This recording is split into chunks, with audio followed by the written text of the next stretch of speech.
उठो जल्द मोमिन जागो, रमज़ान आयो।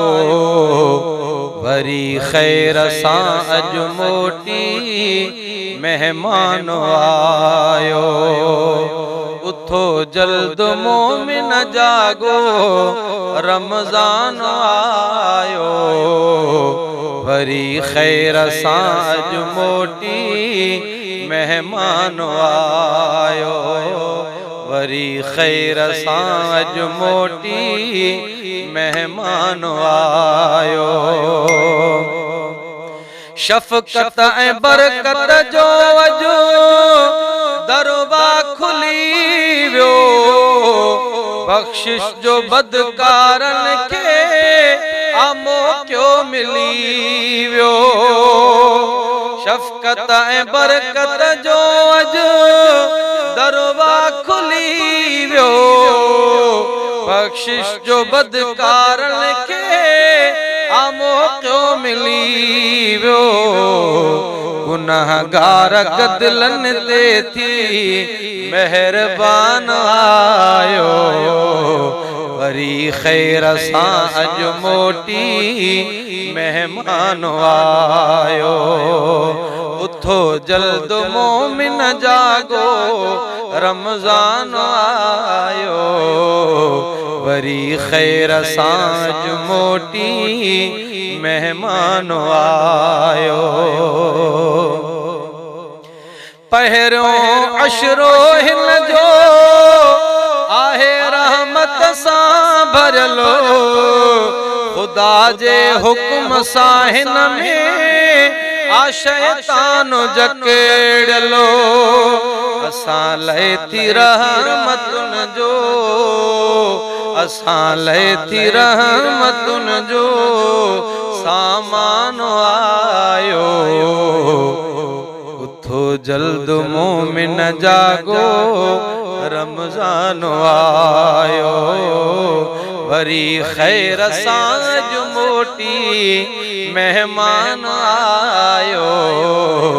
उठो जल्द मोमिन जागो, रमज़ान आयो। बे अशरे में हर कंहिंखे मग़फ़िरत मिलंदी। रोज़े रखण वारन के राहत मिलंदी। बे अशरे में हर कंहिंखे मग़फ़िरत मिलंदी। रोज़े रखण वारन के राहत मिलंदी। करण ख़ास मोमिनन ते एहसान आयो। वरी खैर सां अज मोटी मेहमान आयो। उठो जल्द मोमिन जागो, रमज़ान आयो। वरी खैर सां अज मोटी मेहमान आयो। टे अशरे में मिलंदी आ दोज़ख खां दूरी। शब्बे क़दर जड़ी हिन में रात आहे नूरी। टे अशरे में मिलंदी आ दोज़ख खां दूरी। शब्बे क़दर जड़ी हिन में रात आहे नूरी। जंहिं रात में आ मिठड़ो कुर्बान आयो। उठो जल्द मोमिन जागो, रमज़ान आयो। उठो जल्द मोमिन जागो, रमज़ान आयो। अमीना रख तू रोज़ा हिन जा, गफलत गरक कर। मजीदाना नफसानी हर ख्वाहिश तरक कर।